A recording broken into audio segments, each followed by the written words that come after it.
What we want to look at now is the order of operations and how that works with integers. And so we're finding patterns in numbers, but when we write, we have to agree on how these expressions we make are interpreted. And so we're going to call it PEMDAS. And I'll add an R to it. We'll look at what this R component is later. But this is a top-down way of looking at it. And what we do is we perform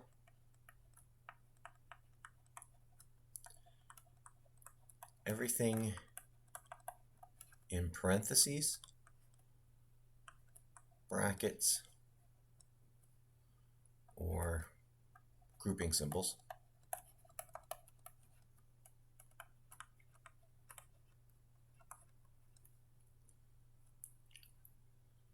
Which in the grouping symbol, it can include a fraction bar, because even though a fraction bar represents a division, the thing upstairs is grouped away from the thing downstairs. So we have to do everything in that grouping first. And we start from the inside, working out.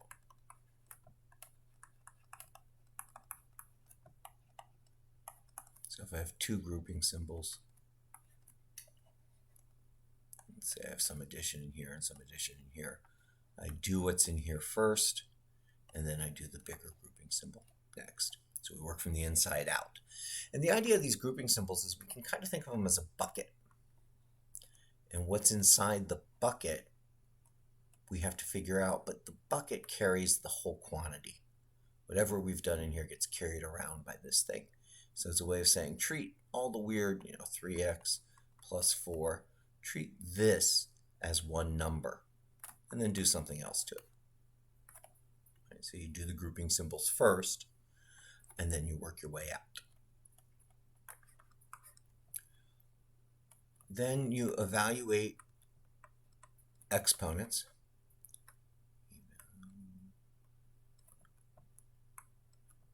Evaluate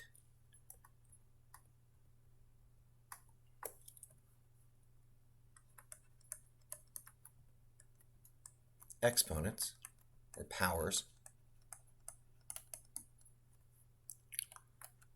and you multiply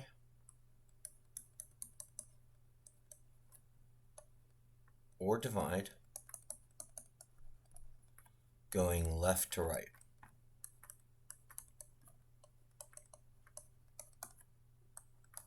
And add or subtract.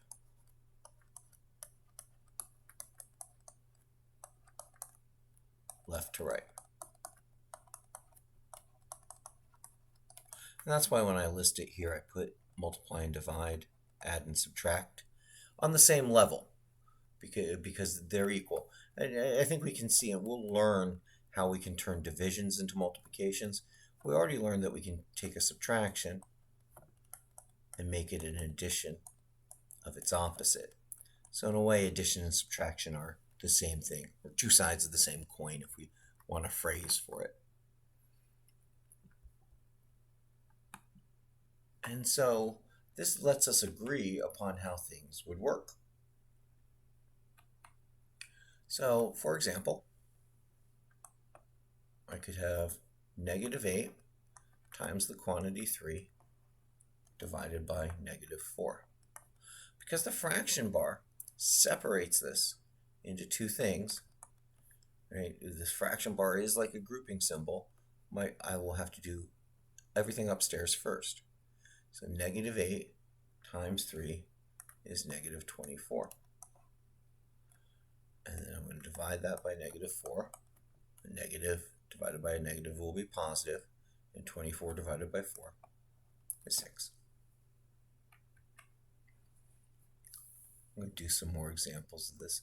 Order of operations takes a little practice getting used to. It's 24 plus 19 plus negative 3 squared. Well, I have a power, so I'm going to do this first. And so negative 3 times negative 3 is positive 9. Now I can go left to right. And so 24 plus 19 is 43 plus 9, which is 52.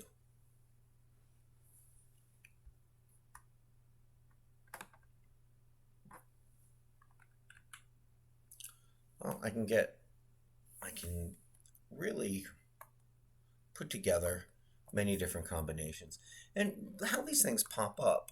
So let's see, I'm going to do 4. Let me write this down, then I'll talk about it. What we'll find is what happened is I probably have something I need to calculate first. And I know I'm going to multiply that by 4. Like, let's say it's the difference in the cost of something, how much it cost, versus how much I'm selling it for. So this would be, the net profit. And I sold 4 of them. So you figure out how much you're making on each one, and then multiply by 4. It's an example of why we would see grouping symbols on things. And then I'm adding a 4 squared to it. Maybe that's some other property in a cost function. But why this grouping symbol would be here is how we determined we were going to get this quantity here happens first, and then we do the multiplication. So I'll start my parentheses. 4 times 5 minus 2 is 3. Next, I'll do my exponents. So 4 times 3 plus 4 squared is 16. Now I do my multiplications, so I'm working my way down.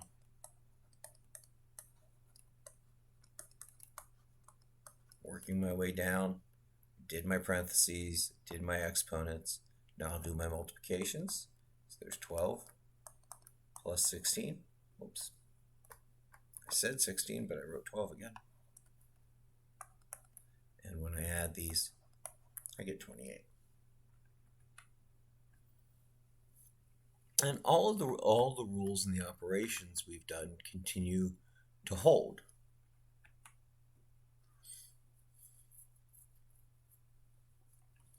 We'll look at a little more complicated example. Again, this is in the text.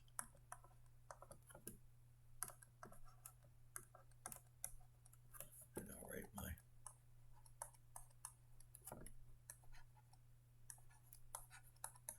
my PEMDAS off to the side so I can have it as a reference. And so, I want to do grouping symbols first. So 6 minus 9, I can turn that to an addition of 6 plus the opposite of 9. So it'd be 9 minus 6, with the bigger absolute value, so that's negative.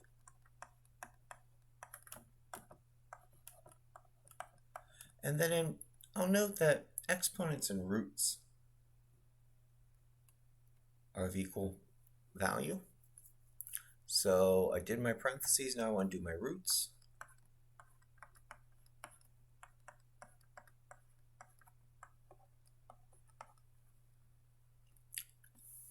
So I've done my roots, I move down, I do my multiplications. 4 times negative 3 is negative 12.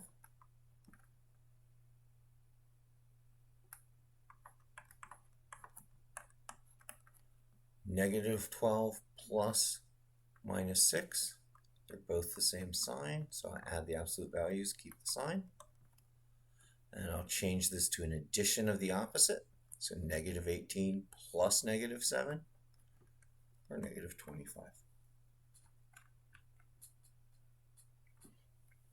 And I'll do an example of some nested parentheses.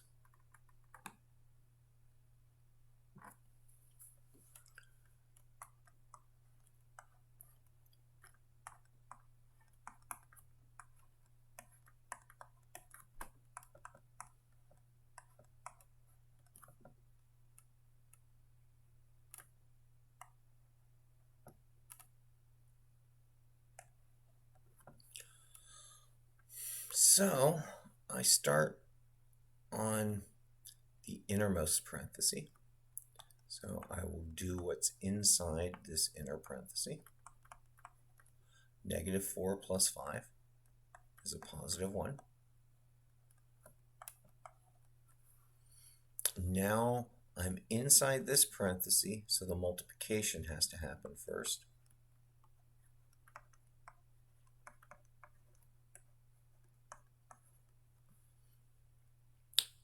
This grouping symbol is where I work next, so -5 plus 2, so that's -3. And now this multiplication, so negative times a negative is a positive, and I get 3.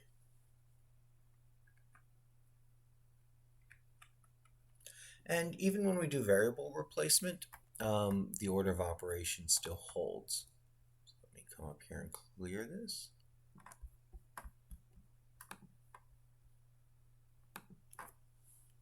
So if I have a variable to a power, and I'm going to substitute into the variable -3. Again, when I substitute into variables, I'll put a parenthesis. And so I will do this to the power. So a negative times negative is positive. And then I'll do my multiplications. And I'll finish up with my additions.